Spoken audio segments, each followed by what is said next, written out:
What is happening, everyone? Welcome back to another video, and today we have ourselves the BOMAKER GC357. So without further ado, let's get right into it. So what we got here is a $100 projector that supports 1080p resolution, but has a true native resolution of 800 by 600. Definitely not 2020 specs. More like 2016, but hey, it's a $100 projector. Let's take a look at it. Now, to its credit, it does have some cool features. Although they're not perfect, they are pretty nice to see on a budget projector, which could possibly make your life much easier.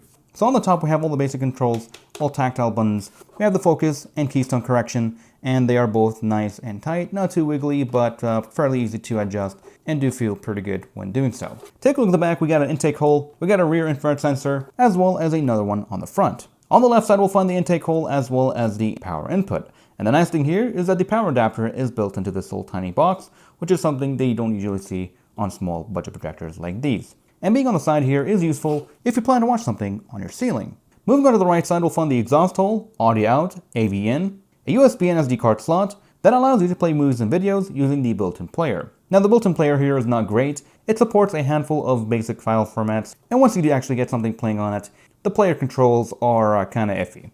But it's there if you're really desperate. But anyways, we have the HDMI in as well as VGA in for that legacy support. And if you plan to play games, well, I'm glad to say that the HDMI here has some really good response times. It's got one of the best response times that I've seen on any of the projectors that I've reviewed so far. And finally on the bottom, we'll find 4 rubber feet, 2 speakers, as well as a front angle knob. And with that being said, let's go ahead and power it on.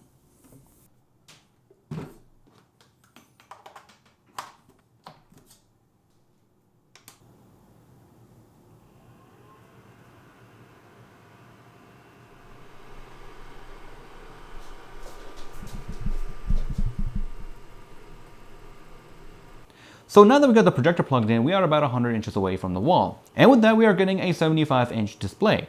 And with this anime picture, it's not looking so bad for something that is 800 by 600. So with that, let's go ahead and take a look at some pictures that we looked at in the last test and see what we have here. Now, being about 4 meters away from the projector myself, the displayed image here doesn't look very sharp. You can see the individual pixels if you get close enough, but you can tell that the image here just isn't tack sharp like it's supposed to.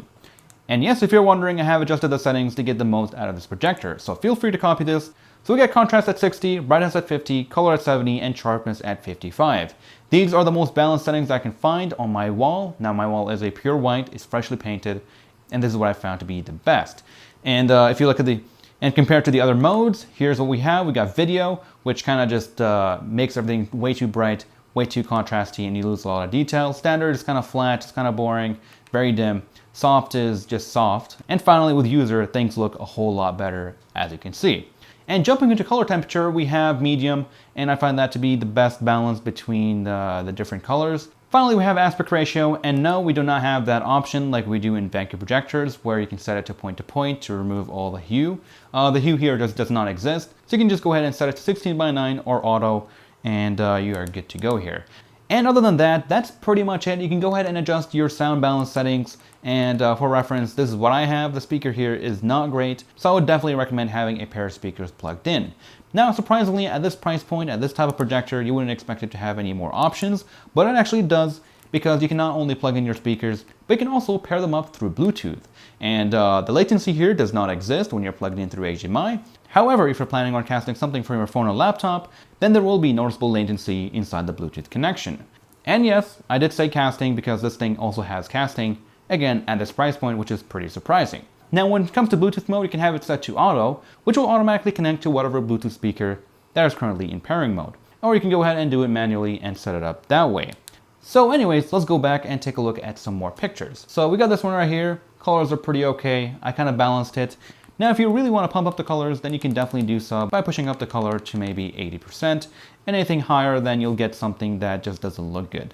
So for this next test, we have a pure white image to test out 2 specific things. One of them is vignetting, and the other is to see how pure of a white image do we have.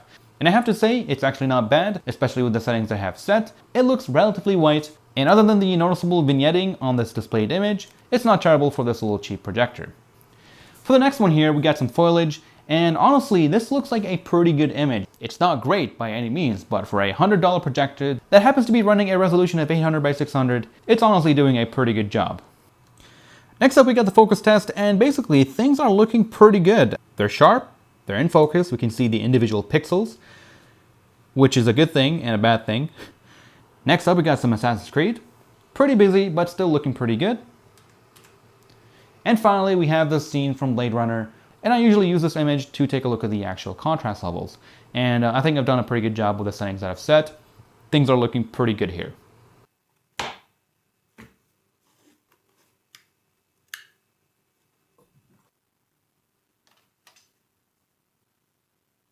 So the average response time of this projector is around 40 milliseconds, and that's honestly not bad at all, especially for a $100 projector.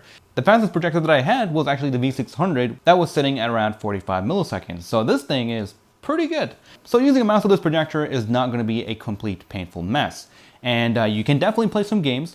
You can play first-person shooters, but just don't expect to be too competitive with 40 milliseconds while sitting at 800 by 600. And yes, it does run at 60 FPS, and I have to mention that because nobody mentions it in other reviews, and projectors like the V630 were running at around 24 FPS or so thank me later.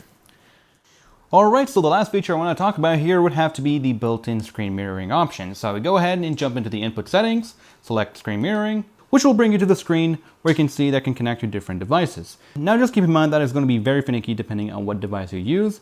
In most cases, you'll have to disconnect from your current Wi-Fi and connect to the built-in Wi-Fi of the projector, which means you'll either have no internet or you'll have to use your mobile data.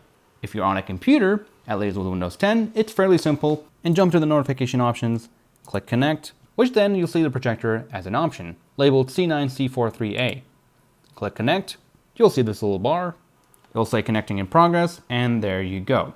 So you can go ahead and watch some YouTube without having to connect a long HDMI cable to your computer. If you're using your smartphone, make sure you place it somewhere where it doesn't have any interference. Otherwise, you'll have some blocky glitches, and overall, it's going to be a pretty bad experience. And yes, you have an FPS limit and some major lag using the wireless option, of course. So to sum it all up, the best way to actually use the wireless option is to use your Windows computer wirelessly, and you'll have a great experience. So with all that being said, here's a quick montage of some games, some videos, and some anime.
Alright guys, so the conclusion. I can't believe I'm saying it, but this projector, it honestly has truly surprised me with its performance for $100. Yes, it's an 800 by 600 projector, but damn is it good. It's bright enough, perfectly focused across the screen, and the image quality isn't total crap being an 800 by 600 projector. It's pretty crazy, and the fact that the response time is actually good enough to play CSGO at a casual level. If you're just getting this for movies, it may not be the best. Might be better to actually invest in a better projector, of course, but if you're just looking for a $100 projector, then this thing is definitely it. That is all for this video. If you guys have any questions, do let me know in the comment section below. And yeah, thank you all for watching, and I'll see you guys in the next one. Take care, everyone.